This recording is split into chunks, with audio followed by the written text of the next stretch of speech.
আলহাজ সৈয়দ আলী সাহেবের সুযোগ্য পুত্র এবং নির্বাচন পরিচালনাকারীর প্রধান সমন্বয়কারী এম শরীফুল ইসলাম বাবু মহোদয়কে কিছু বলার জন্য বিনীত অনুরোধ করছি। সবাইকে শারদীয় শুভেচ্ছা এবং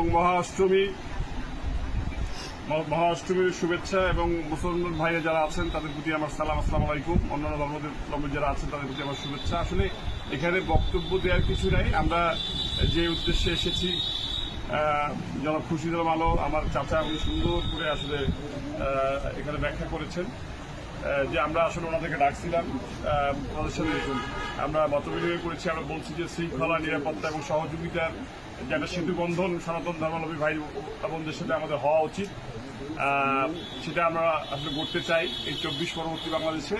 এখানে যেহেতু দেশে একটা নির্বাচিত সরকার নাই, বিভিন্ন ধরনের কথাবার্তা আসলে আমরা শুনতেছিলাম যে পূজায় কোনো গণ্ডগোল হতে পারে।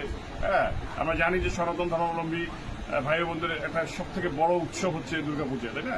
তো এইখানে এই দুর্গাপূজা যাতে তারা এই উৎসবটা তারা সুন্দরভাবে পালন করতে পারে, সেজন্য মুসলমান হিসেবে কিন্তু আমাদের সহযোগিতার হাত তাদের দিকে বাড়ায় দেওয়াটা দায়িত্ব।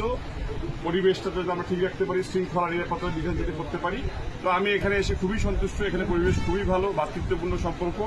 আশা করি এখানে মণ্ডপের যিনি সভাপতি আছেন, সেক্রেটারি থেকে দায়িত্বশীল যারা আছেন, তারা সবাই স্থানীয় মুসলমান ভাইদের সাথে সদ্ভাব রেখে তারা এই দুর্গা উৎসবটা আসলে শেষ করবেন। সামান্যতম ত্রুটির জন্য আপনাদের উৎসবকে কলঙ্কিত করতে না পারে। যে কোনো ধরনের সহযোগিতা, যে কোনো ধরনের সমস্যা আপনারা যোগাযোগ করবেন, আপনাদের পাশে থাকার চেষ্টা করব এবং এই ভ্রাতৃত্বের বন্ধন যেন অটুট থাকে, সেটা আমাদের দিক থেকে কোনো কমতি হবে না এবং আপনারা কোনো গুজবে কান দিবেন না।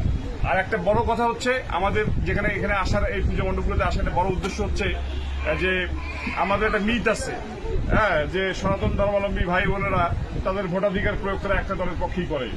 তো আমাদের ভারপ্রাপ্ত চেয়ারম্যানের কথা হচ্ছে জনাব তারেক রহমানের বিএনপির, যে আপনারা এই দেশের নাগরিক, মুসলমানরা যেমন দেশের নাগরিক, আপনারাও নাগরিক। আপনারা অবশ্যই আগামী যে নির্বাচন আসবে 2026 সালে ভোট সেন্টারে যাবেন, আপনাদের পছন্দের প্রার্থীকে ভোট দিবেন, যাকে খুশি তাকে ভোট দিবেন। বাট আপনারা ভোট সেন্টারে যাবেন, তা আপনারা ভোট সেন্টারে যাবেন কিনা আমাকে একটু কথা দেন, বলেন যাবেন কিনা? এটাই হচ্ছে আমাদের কথা, যে এখানে কোনো প্রকার কেউ কোনো ভয় ভীতি, একটা বিশেষ দল সবসময় চেষ্টা করে বিভিন্নভাবে মানে সুস্থ স্বাভাবিক পরিবেশের প্রতিকূল কথা বলে তারা রাজনৈতিক ফায়দা নেওয়ার চেষ্টা করে। তো আমরা শুধুমাত্র এটাই প্রতিহিত করতে চাচ্ছি। তো পরিশেষে এখানে আমার বক্তব্য আর বাড়াবো না। আপনাদের আন্তরিকতায় আমরা খুবই মুগ্ধ। আশা করি আপনাদের বাকি যে 2-3 দিন এখানে অনুষ্ঠানটি হবে, পূজা উৎসব চলবে, শান্তি শৃঙ্খলার মাধ্যমে আসলে আপনারা শেষ করবেন, এই আশাবাদ ব্যক্ত করে বক্তব্য এখানে শেষ করছি। সবাইকে আবার শারদীয় শুভেচ্ছা এবং মহা অষ্টমীর শুভেচ্ছা। ধন্যবাদ।